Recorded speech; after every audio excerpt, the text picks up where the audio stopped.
Greetings and welcome to this faith community that we call the First Congregational United Church of Christ of Norman, where no matter who you are or where you are on life's journey, you are welcome here. Now, whether you're watching this at the live broadcast time or at any other time after the fact, I invite you to head over to the comment section and type those words. You are welcome here. That is, if you think that being an inclusive and welcoming faith community is important. It is the 14th Sunday after Pentecost on the Christian calendar, and today is the first Sunday in the month of September by way of the secular calendar as well, which means that it is Labor Day tomorrow. Labor Day pays tribute to the contributions and achievements of American workers and is traditionally observed on the first Monday, as you well know, in September. But did you know it was created by the labor movement in the late 19th century and became a federal holiday in 1894? Labor Day weekend also symbolizes the end of summer for many Americans. But today, I want to use this service on this Labor Day weekend to honor one incredible and inspiring person's labors, her life work, her faith journey, for the portion of the sermon section of the service today. I'll be interviewing Edith Guffey. Now, several weeks back, we were fortunate to have her preach to us. But I want you to know Edith. I want you to have an understanding of the incredible work she's done in her career, and especially in her time with us in the Kansas-Oklahoma Conference of the United Church of Christ, because we will not have her for very much longer. She has announced her retirement that will take place in just over a year.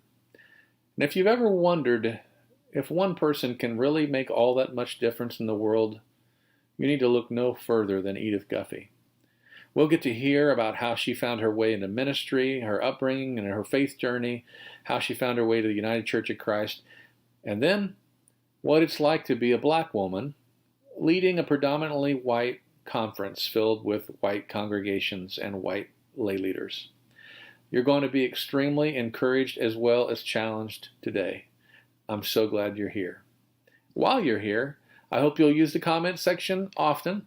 Even if you're watching, like I said, at some other time, use those comments to share your joys, your concerns, And maybe even right now, share this service on your timeline, start a watch party, and get the word out about our church and our beautiful, inclusive, justice-seeking message. Now let's continue in worship, expecting to encounter the sacred. Good afternoon, First Congregational Church friends and family. I am so glad to be with you today. The words will appear on the screen for this call to worship.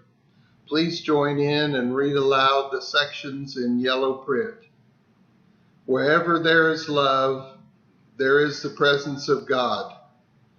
Love is intimate and personal, but also collective. Love is communal resistance to practices of evil. Under the systems that destroy, holy is the uprising of the faithful. The love of God is not passive, neither is it neutral. Love despises abuse of power. Love practices solidarity with the suffering. The healing of the world depends on love. Courageous love, fierce love, tender love. Let us worship together that we may learn the ways of love.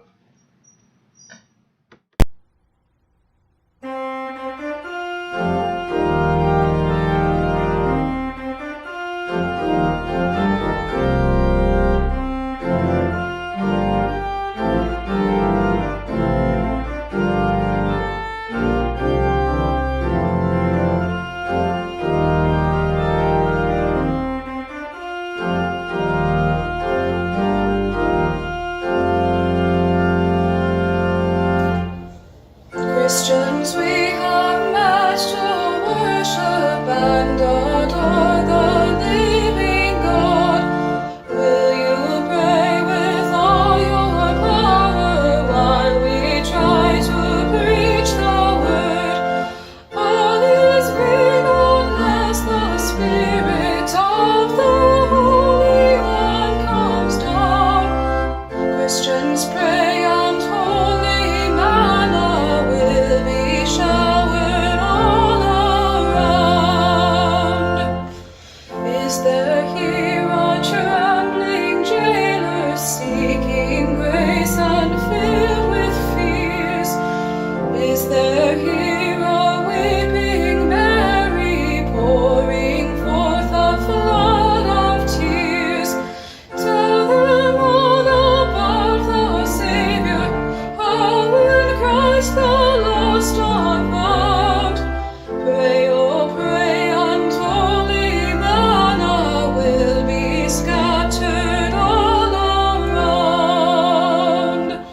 Let us love our God supremely, let us love each other too. Let us pray for all earth's people till our God makes all things new. Christ will call us home to heaven, at the table we'll sit down. Christ will welcome us and serve us, living manna all around.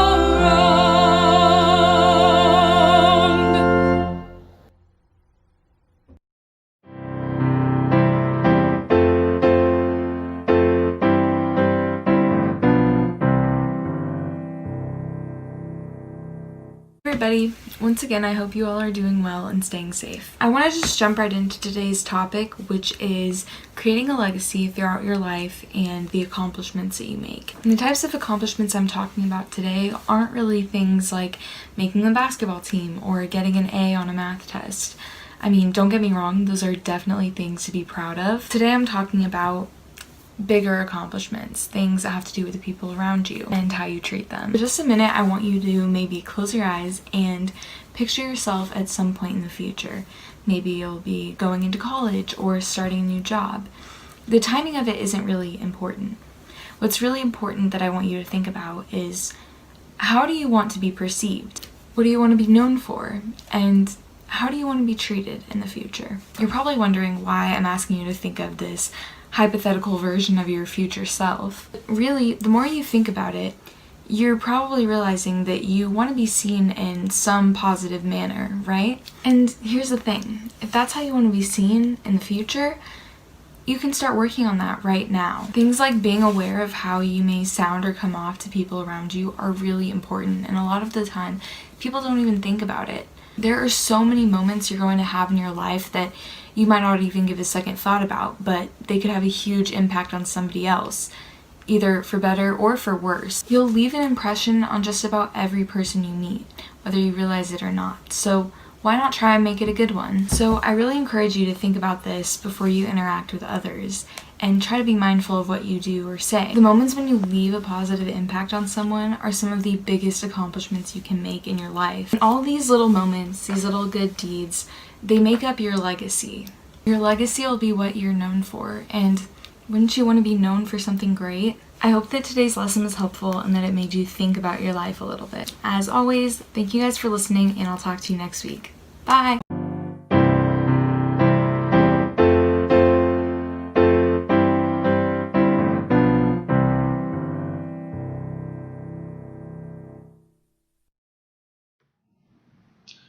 Let us join our hearts and our voices together by reading in unison this community prayer.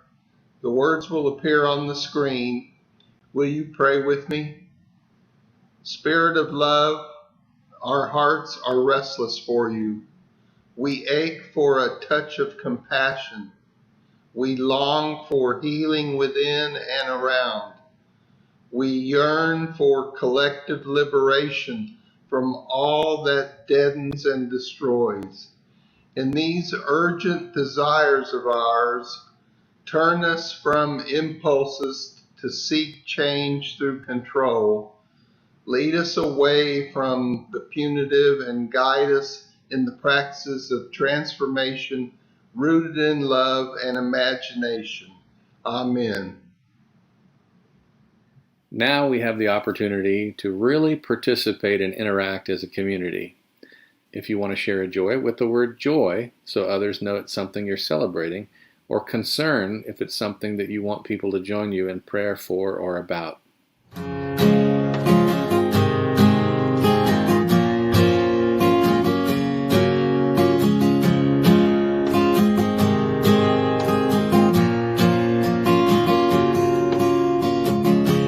Sometimes I lay under the moon and I thank God I'm breathing. Then I pray, don't take me soon, 'cause I am here for a reason. Sometimes in my tears I drown, but I never let it get me down. So when negativity surrounds, I know someday it'll all turn around, because all my life I've been waiting for, I've been praying for the people to say that we don't want to fight no more. There'll be no more wars, and our children will play. One day, one day, one day, one day, one day, one day. It's not about win or lose, 'cause we all lose when they feed on the souls of the innocent. Blood-drenched pavement, keep on moving though the waters stay raging. In this maze you could lose your way, your way. It might drive you crazy, but don't let it faze you, no way, no way. Sometimes in my tears I drown, but I never let it get me down. So when negativity surrounds, I know someday it'll all turn around, because all my life I've been waiting for, I've been praying for the people to say that we don't want to fight no more. There'll be no more wars, and our children will play. One day, one day, one day, one day, one day, one day.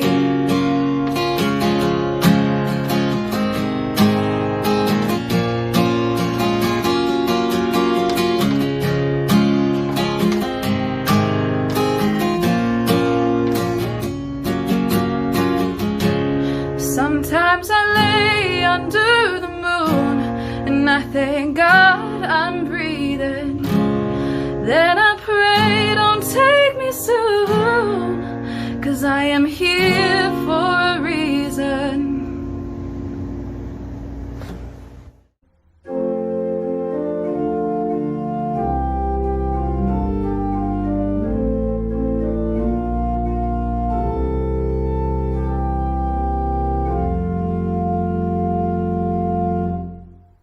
Let us pray. Holy One, it is difficult to know who we can trust sometimes. We look to medical experts, for example, to provide us vitally important information during these days of this pandemic. But then, our political leaders swap out the names and faces we recognize for total strangers. Are these strangers now seated in medical seats of authority, political hacks intended to protect our politicians? Or are they there to protect we the people? It is not like we need extra stress or anything right now. If only we could be assured that those in charge were leading us with our best interests in mind, and not with re-election or self-preservation as their primary objective. Some of us are teachers. Some of us have children or grandchildren attending school, virtually or in person. It's difficult to know who to trust these days. Are our institutions being transparent with the health of the communities they've been entrusted to lead? Or are they more concerned with concealing anything that might bring them criticism than they are the health of those whose lives they've been entrusted with? It is so difficult to know who to trust sometimes. I suppose we could attempt to comfort ourselves a bit, Holy One, and we could say out loud and remind ourselves, well, we can always trust God. But what does that look like anyway? And frankly, it just sounds trite. Just trust in God and everything will be okay. Perhaps we have misunderstood what trusting you really looks like, and that's the root of this challenge we face. Maybe trusting you and pretending everything is going to be okay are two entirely separate things. I wonder, Holy One, what if really trusting you means admitting we're having a hard time trusting ourselves or anyone else these days, and then letting go of the need to pretend everything is going to be okay? Now that we can do. So this is us, letting go of the need to pretend, admitting we are struggling right now, moving into each day with fear and trepidation. Yes, sometimes I suppose this is what trusting you looks like. And we're grateful that that is enough. So come to us, abide with us, and help us find the strength to stay the course, even when our knees are knocking and we don't know who else to trust. Amen.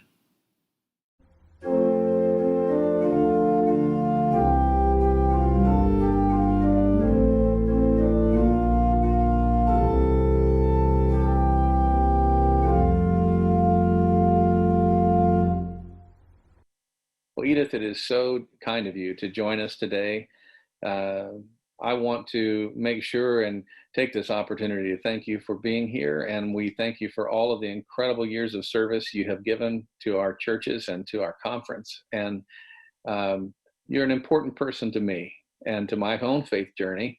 And so I want to give our congregations, both in Federated Church in Weatherford and First Congregational in Norman, a chance to truly appreciate you as you head into your last year of serving it. So it's coming up, and you've announced your plans to retire. So I don't want to let you out of here without hearing from you and I want our people to get a great sense of who you are, and so that your legacy will continue to live on in all of our hearts and minds. So if you don't mind, tell us about yourself, maybe your faith journey, your upbringing, any important things that we should know about Edith Guffey in your journey.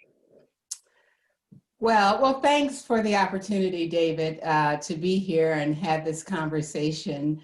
I still remember sitting in the office in Wichita when you called the very first time, and your kids were too young and you weren't ready to make a move, but you would call periodically and then the time came where you really were ready to make a move. So I'm grateful for the journey and the time that we journeyed together until you really were ready to join the United Church of Christ.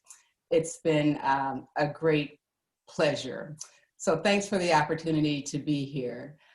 And it is a kind of amazing experience and journey for me to actually be at this point of thinking of retirement and in the United Church of Christ.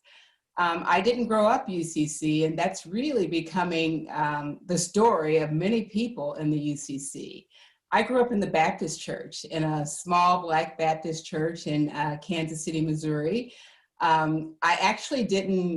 My family didn't go to church on a regular basis until probably I was about 5 or 6. My father was, we were kind of a Christmas and Easter kind of family. My mother went to church fairly often, but my father didn't until my mother had a stroke. And churches did what churches do all the time. Even though we were not regular attenders, the church really reached out to my family and cared for us. And my father I guess he probably said, there must be something to this church thing. Even though we aren't there, this church is caring for us. And my father and our whole family started going to church. My father was actually basically drank during the week, during the weekends, and went to church and didn't during the week, but he basically stopped drinking. And now that I'm an adult, I know now what that took. And we started going to church all the time. And when I say, if you grew up Baptist, you know what all the time meant. And so we were in church all the time. And that's when church really became a real part of my life. And so from the age of maybe 8 or 9, church really became very much a part of my life. And so I grew up in the Baptist church. I went to Youth for Christ in my high school years, and then went to college. And I think that's when my theology began to change a bit. And I began to question kind of pieces about what I had grown up with. The thing that brought me to the United Church of Christ was I was in a religious drama group at Baker University, and we performed in churches on Sunday. And one of the churches we performed in was Plymouth Congregational Church in Lawrence.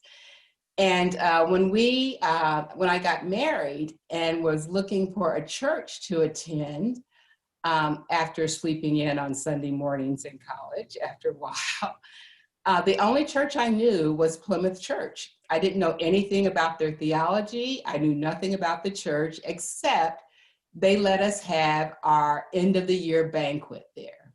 So I went to that church one Sunday morning, and I heard a message about a church that was very much engaged in their community.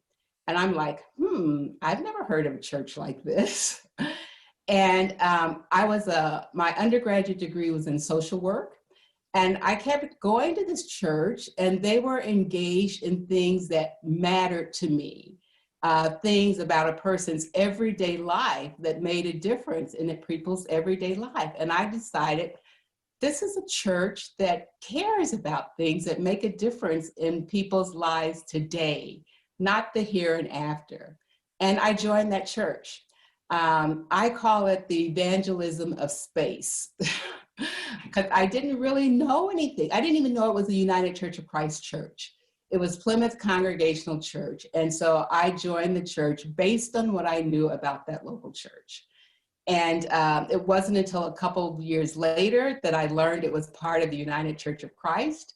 And a conference minister, it was an associate conference minister, asked me to do something. And because I'd grown up Baptist, I didn't know how to say no to pastors.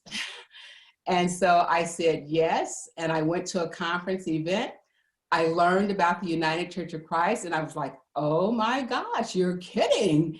There's something bigger than Plymouth that's like across the country, around the world, and I learned the history of the church, and I was hooked. because this was a church that was committed to being in the world.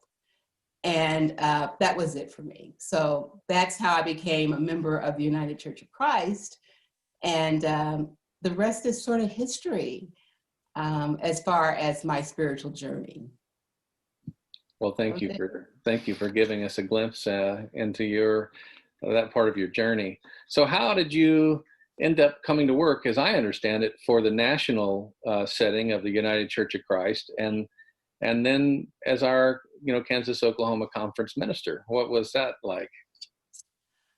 There was a time that the national offices for the UCC was in New York.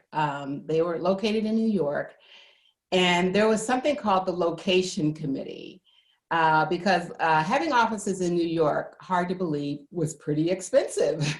And so there were these discussions about where the national offices should move, or if they should move. And there was a recommendation that went to the General Senate that the offices should be relocated to St. Louis. And it failed. And so I was really mad because I was living in Lawrence, and I thought it would have been great to have the offices in St. Louis. And I was grumbling about it. And there was a new location committee, and the conference minister recommended me to serve on the location committee. And so I ended up on that location committee too, that ended up with the offices being recommended to serve in Cleveland.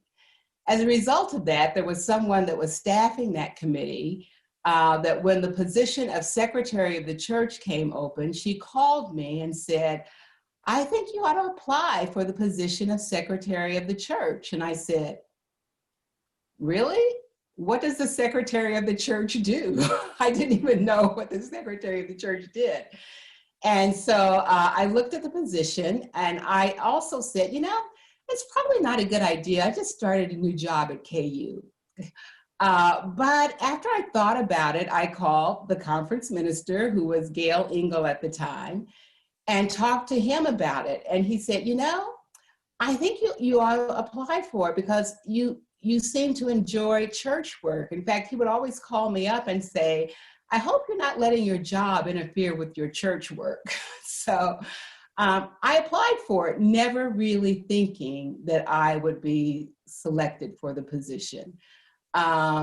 Because I was, nobody. I was not in the heart of the UCC. Kansas wouldn't be called the heart of the UCC. I didn't know anyone. I didn't have any political connections in the church. But I interviewed, and to my surprise, on Super Bowl Sunday, by the time I got home, they called and offered me the position.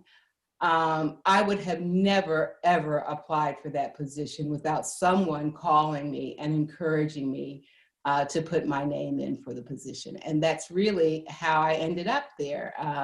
So my kids that were 5 and 9 at the time, and my husband picked up and moved to Cleveland, Ohio. And that was it. That's how I ended up there. Actually, the same thing sort of happened about coming back to Kansas, Oklahoma. Never planned on coming back to Kansas. We had been in Cleveland for about 20 years. We had built a house planning on retiring in Cleveland. When the position for the conference minister came open, I was actually a reference for someone else. I knew that you had to be ordained to be a conference minister. I was a lay person, and I'd been in Cleveland for 20 years and had never, ever pursued being what's called an authorized minister. But I decided I would, and so I got commissioned. And then someone called and said, actually it was the person that was staffing the search committee process for conference ministers. She called and said, maybe you ought to put your name in the position for Kansas, Oklahoma. And I said, what? I don't plan on going back to Kansas, Oklahoma. And you have to be ordained to be a conference minister. And she said, no, they're changing it. You have to be authorized. And I had just gotten commissioned. And I said, Kansas, Oklahoma? We're not moving back to Kansas. But I talked to my husband, and Jerry said, if we're going to move any place, it should be home. His mother was 95 at the time. And if we're going to move someplace, maybe we ought to move home. And so I put my name in for the position.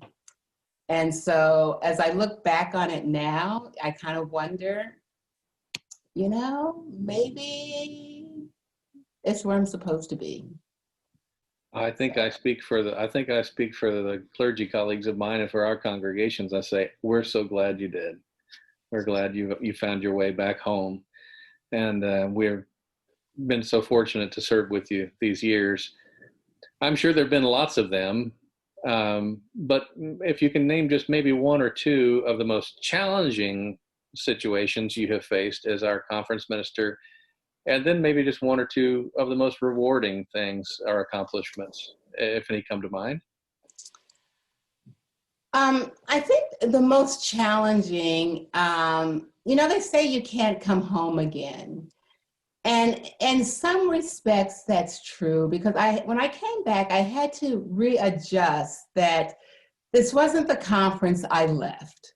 And so I had to readjust my mind to who KO was in 2011 or 2012, as opposed to 1991. Churches everywhere had changed. And so it was really hard to make that psychological adjustment to a conference that was, 105 churches when I left, and to a conference of, it must have been maybe 65 churches when I returned. And a conference that was in some ways, in many ways, in distress. And so adjusting to that reality psychologically was a challenge. And the psychological, what seemed like kind of depression that was in KO was really hard to overcome. And the seemed like detachment from the conference, because that was not the conference that I had experienced when I was here. So that was really a hard adjustment and a challenge for me to kind of overcome, to try and get people engaged and kind of gain some trust and credibility in the conference. And I think that wasn't just KO. I think that just had to do also with just a change in what the church was and what a whole middle judicatory meant and where mission is located. It used to be that the conference was the source and the hub of mission and ministry. And that really changed over those years. It became more in the local church. And so that was kind of an adjustment. The other, and I think that goes with that, is getting the attention of people, getting people engaged has been a challenge, because now we're like 53 churches in 2 states, and getting people to be engaged in the conference. People's lives are busy. And so it's been really challenging to get people engaged. And the thing about that is, the real problem with that, other than just not having enough bodies, is people don't give to what they don't know. And if they don't know or value the conference, then just even the resources to do the ministry is more difficult. So those have probably been the biggest challenges. But there have been some really wonderful things to celebrate as well. New people finding the UCC, like you, David, and becoming excited about the story of the United Church of Christ. If you look at the pastors that we have now, some really young, gifted, excited people who have come to the UCC because of who we are and are learning about the UCC. That's been a real gift. And one of the really great things is when we ordain people who have come and found the UCC. That's just really a great thing to celebrate. The fact that the conference chose to be open and affirming I heard stories about the churches that left back in 2005 after the vote to be same gender, to celebrate same gender marriages back in 2005. The fact that the discussion about being an open and affirming conference, it was not, it wasn't turmoil, it wasn't a fight. The fact that we were able to affirm the need to sell our camp or give our camp away so that it became its own 501c3. It was a hard decision, but it wasn't a contentious decision. So we made some really tough decisions to move forward without rancor. We don't have a conference office. We're a virtual conference office, and we were the first to do that. And we did that because we were looking to the future rather than being intent on holding on to the past. So those are things to celebrate. Well, thank you. And it definitely took your courageous leadership as well as some visionary folks to follow and to back that and to promote it. So we're grateful. Thanks for highlighting those things. So as you head into your final year soon with us before retirement, I wonder, is there a message that you want to leave us with as we move into the future? What's on your heart as you think about heading into this last year? And what are you hoping we're listening to and remembering and taking with us forward?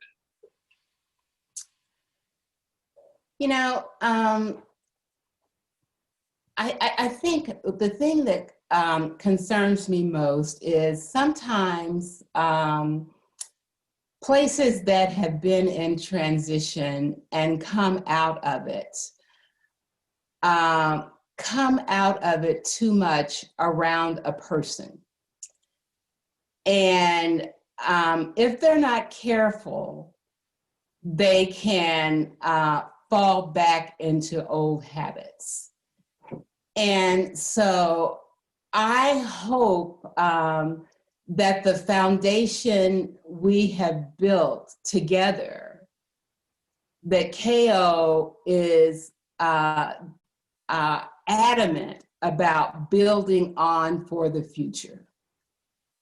And that is done, the work that's been done hasn't been done just by me. It's been done because you've had leadership that wanted it to be done and allowed it to be done and pushed for it to be done. And that you look forward to doing that continually. And that you're adamant about a common vision. Because the way that KO will move forward is that our churches and our pastors say, this is our common vision. This is what we are called to do and be in our two states. This is what sets us apart. Because we're not going to be everything to everyone, but who are we as churches on the plains, in the plain states?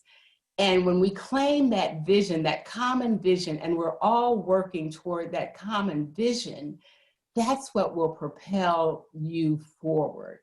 And I really hope you can decide and rally around really who you are as your common identity as churches in the United Church of Christ on the plain states. That will be hard to do because, we're so committed to our autonomy as individual churches. And there's a place for that. But there's also a place for our covenantal relationships into the future. And as a conference, I'm not sure that's as strong as we need it to be so that we can say, this is where we're headed as a conference. And so I really hope that will be something that our churches will unite around and build on into the future. Well, thanks for that wisdom. I hope we're listening, and I hope we'll take action on it. So this next question I have is, a bit sensitive, but I hope that you're in safe company here and can speak freely. But I wondered if you would describe for us what it is like, in your experience, of course, to be a Black woman leading a conference filled with mostly predominantly white people in the pews at the churches in our conference. So what observations could you share about your own experience or about racial justice struggles in our congregations or communities across the Kansas, Oklahoma area? That's a wide open question. I'll let you take it in whatever direction you wish. Well, don't shy away from the tough questions or anything, David. I really had to come to terms with that reality. And I had to decide to either embrace it or shy away from it, because it had to be one or the other. And I finally made the decision that maybe I am here for such a time as this, because people know me and they called me. And when they called me, they called all of me. And perhaps I can speak to this issue during this time because they know me. And maybe that gives me a certain amount of grace, credibility, I don't know, whatever. But it certainly gives me amount of responsibility, I believe. And so I decided to use my voice because I feel I must. And so I have been more, I think, vocal about the realities that I experience personally. I can't speak for every African American or every Black woman or every Black person, but I can talk about my own experience. And I can talk about what it is like to be a Black person living primarily in white spaces, with white folks that I care deeply about, whom I believe care deeply about me, but are often unaware and sometimes insensitive, maybe even unintentionally, but that doesn't mean it's inexcusable. So I've done that. We have worked hard. We've done the white privilege. The KO made some commitments to do that, have been doing that. Many churches, many people have worked very hard at it and are waking up in new ways. Some churches are very much engaged in this. I get notes from people often working on it, and sometimes I get notes from people that are difficult. There are churches that still think it doesn't matter to them. They will say, we don't have any people of color here, it's not our problem. And I don't want to say, why do you think you don't have any people of color there? And quite frankly, as long as you have that attitude, you're never going to have any people of color there. And quite frankly, there are people of color in your community. And if you're not listening or if you're not open, you're not going to have any people of color. And I wonder how people of color in your community are viewing you as church. And I want to say to all of our churches, it is all of our problems. If you believe in the gospel message, how can it not be of your concern? And I do believe that people in their hearts want to be better, but don't know how, have learned something different along the way, maybe don't know where to start. And so I just encourage everyone, wherever you are, to take just the first step. No matter what that first step is, I believe there are a group of people in KO that will walk that journey with you. But you have to be willing to say it's your journey also. No matter where you are, no matter what church you are in, it is your journey as a faithful follower of Christ. That's the only way that we are going to be a different church, a different people in our country. That is the only way the divisions in our country are going to be healed. It's not my responsibility. It's your responsibility to know that no matter who you are, you also have to do this work. That's my word to you. And I don't know anything else to say. Well, you've said a lot, and I really appreciate it. And I guess that's what I want people that listening to think about is, what would the next step for you, those of you listening, what would it look like, the next step to make this a more justice-filled world rather, for people that may not look just like you? That's the challenge, I think, before us, to decide it's our battle and it's our problem, and that we all need to take a part in fixing it and working towards full equality. So I guess we're getting down to the end of our time together, Edith, but you've already offered some challenging words as well as some hopeful words.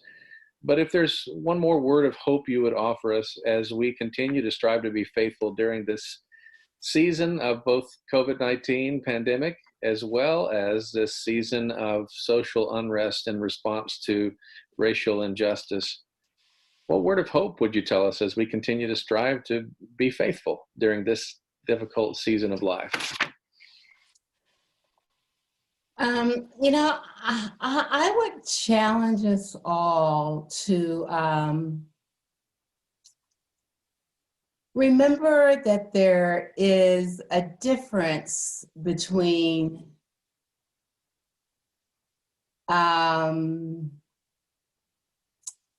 who we are as people of faith and everybody else, okay? Our faith is our touchstone. And sometimes that sets us apart, and it's hard to be set apart because everybody else may be doing something different. And we often feel out of step. We often feel especially out of step because everybody else may be doing this and we're doing something else. But Jesus was out of step with the majority. Jesus was out of step, and we often are too. And so that's pretty good company to be in. And I just want folks to think about the good things that might come out of this place. COVID-19 is not a good thing, believe me. We would all say that. But many of our churches are doing things so radically different, and some good things have come out of that.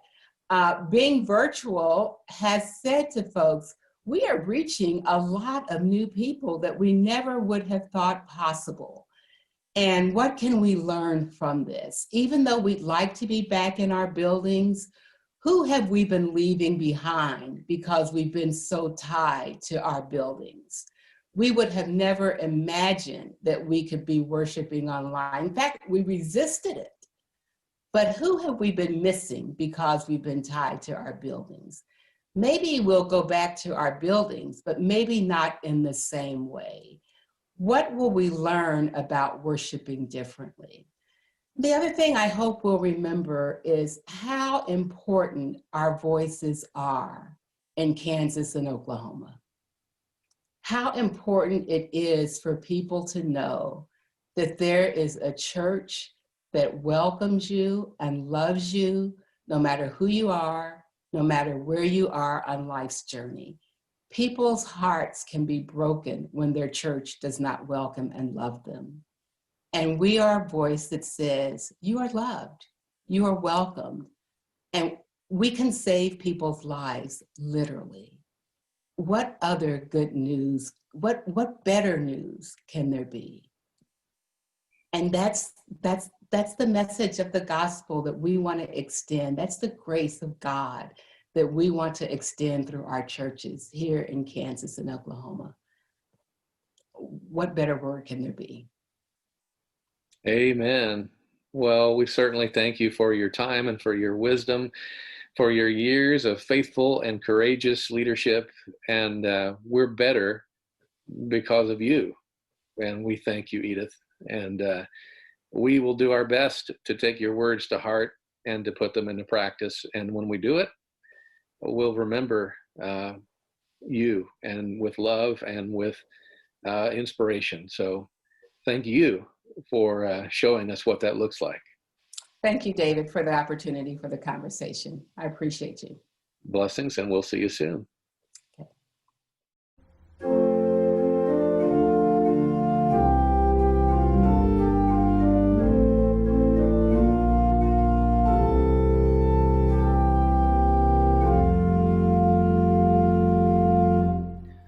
Gathered at a table with his friends, Jesus brought out the cup and the bread to etch into their minds visually the importance of all that he had taught them and what he was about to say.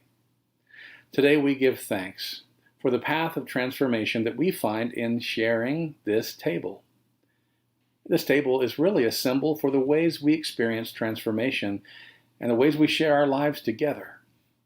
So we celebrate this meal and recommit ourselves to being transformed by compassion, empowered by justice, and to the full embrace of living our lives for the greater good.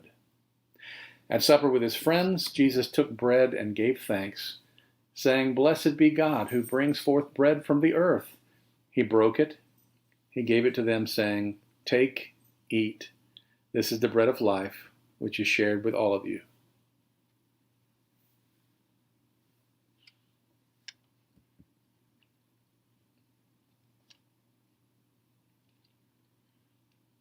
After supper, he took the cup of wine and gave thanks, saying, "Blessed be God for the fruit of the vine." He offered it to his friends, saying, "Drink this, all of you, for this is a symbol of a renewed promise that is revealed in each of you. Whenever you drink it, recall our life and our work together."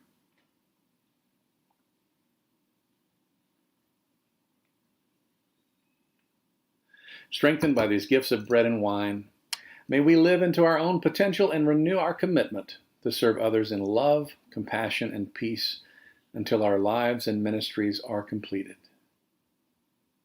Amen.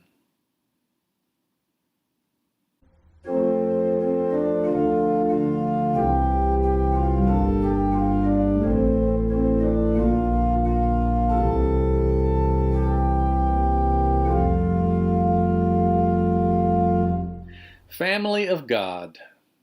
God has given us the power to do things differently. You might even say, to be out of step with the ways of the world. We've been made in the image of divine life, and we are creative people.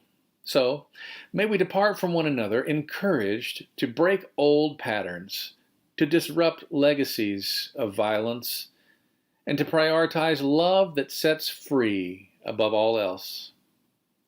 The Spirit will accompany us with peace as we continue loving one another, every single other. Amen.